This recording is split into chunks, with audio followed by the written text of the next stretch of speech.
What is this wooden item with a wheel that spins smoothly by turning a crank on one side, about 12 inches tall and has a flat back probably to mount on a wall? I found it in a thrift store in California in the toy section, but I'm not convinced it's a toy. Any ideas as to what this might be? It's a fishing line dryer. There was a time when fishermen used linen or silk lines that were prone to mold and rot if left wet. They often used dryer spools to unwind the line from their fishing reels so they could dry their lines between use to prolong the line's life, which was expensive at the time. I'm not certain just how old this drying spool is, and it appears to have been handmade, but the nylon line was introduced in 1939 and the silk line replaced horsehair in 1908. So it is likely from between 1908 and 1939. What is this heavy brass bar with a trigger handle, approximately 8 by 6 inches? The stick part attached to the bar is removable. It's very heavy. It weighs 923 grams on my kitchen scale. The bar that looks like a mini T-square doesn't sit flat at any angle, but does have tick marks on it, although very faded. There's a JHD stamp on the handle, which could have been the owner's initials as it came from storage. Can you tell me or help me find a resource? It's a 19th century pistol grip leather strap cutter. This was originally patented by Charles Samuel Osborne of C.S. Osborne and Company in Harrison, New Jersey in 1877. It was generally designed for cutting strips of leather. It's missing a steel cutter that should be on the other side of the handle, so your hand is not rubbing the leather as you cut. And that's what the bend is for. The pointer thing does not go with it. I used to work in a saddle shop for many years a long time ago. What is this weird hammer-shaped thing I found in a kitchen drawer of an old house we just moved in? The edges are flat, so it doesn't seem like a hammer. The flat edge is also indented, almost as if your fingers could go there while holding it. It's about 6 inches long with a teardrop-shaped hole at one end. Any ideas?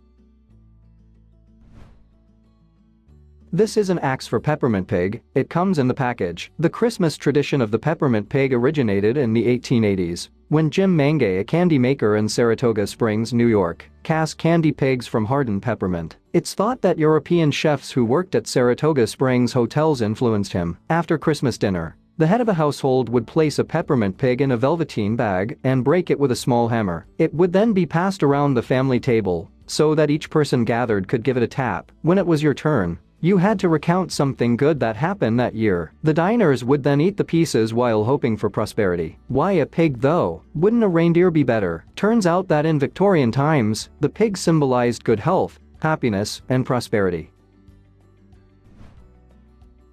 What is this little flag-looking thing hanging off a restaurant? Found in my kid's Richard Scarry book. Every time we read it they ask me what it is, and I cannot figure it out. And it's driving me nuts. The book is from the 70s, I think, if that matters. Does anyone have a clue? It's a tabac sign. You see it outside of places where cigarettes and tobacco are sold in France. The symbol for a bureau de tabac in France is called a carrot rouge, or red carrot, and has been the obligatory sign for these specialist shops selling cigarettes and tobacco since 1906. Modern signs are more in the shape of an elongated diamond, but they have always been linked to a carrot. What is this wooden open-top barrel or tub with the initials P and A, possibly from the 19th century? Approximately 24 inches tall by 30 inches wide and 24 inches deep, with downturned handles on either side, made of wooden staves with metal retainers. Any ideas? It's a late 19th century French grape harvesting bucket. This grape pod would have been used in a French vineyard for collecting bunches of grapes before pressing, and the handles would be hooked onto wheeled carts. What is this metal and wood pipe looking deal? Around 8 inches long, and at least a few decades old. I found it on a farm, if that matters. I guess maybe a piece of a yarn making machine like for spinning wool. I'm very curious to learn what this thing is. It's a Wonder Soap bubbler. This pipe is designed to turn upside down in a bowl of soap and then blow bubbles aimed downward. The mouthpiece is made of wood, attached with 2 metal blowing tubes to make large bubbles, or bubbles inside a bubble. The date is unknown, but photos of children appear to be from the 1920s. What is this metal cabinet? It's about 48 inches long and about 14 inches tall and 14 inches deep. It has a curved metal arm attached to the metal door that pulls out whatever is inside when you open the door. The tag says National Theater Supply Company and approved by the Electrical Department, City of Chicago. It's very heavy and made entirety of metal with narrow cubbies about 3 to 4 inches wide. What is it? It's a storage cabinet for film reels from around the 1930s to 40s. The electrical approval made me think of the fireproof storage of old nitrocellulose film reels, which were notoriously flammable. I'd also consider the possibility it might contain asbestos insulation. What is this club-shaped stone tool with great texture and grooves? This tool is from Papua New Guinea. That was brought to England in the 1950s. Though the age of the actual tool is unknown, it is about a forearm length and relatively heavy for its size, about 5 to 10 kilograms. It has a very interesting texture on one end, similar to a meat tenderizer. We have tried to search for Papua New Guinea tools, but most are hand axes or hammers. Any information would be greatly appreciated.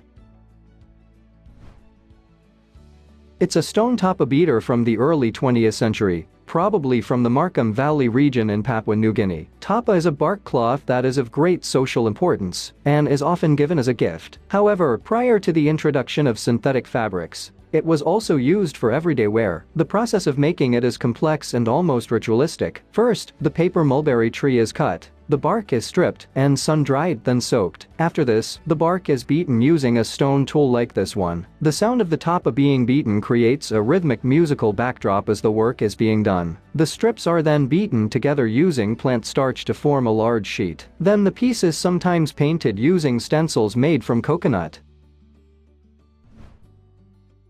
What is this thing? It's less than a foot long. There is a threaded fitting on the bottom, and the handle-looking thing on the top moves up and down. I got this from a deceased relative's house, so unfortunately I have no more information. The fitting on the bottom looks like it could be for a gas line. Thanks in advance.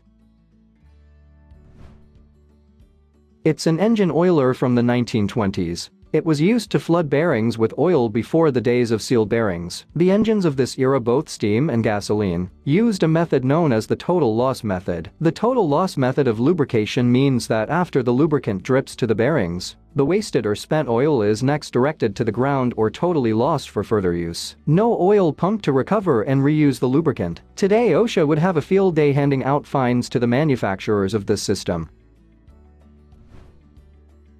What is this scissor-like device I bought years ago at a flea market? At first I thought it was some sort of oyster opener, but it definitely isn't. I found some pictures of regular small scissors with similar handle shapes, but still, this one is a mystery to me. I really like it and it's sitting on my shelves, but people often ask me about it, and I have no answer for them whatsoever. Any ideas? Please tell me in the comments. Thanks for watching. Let's make life fun.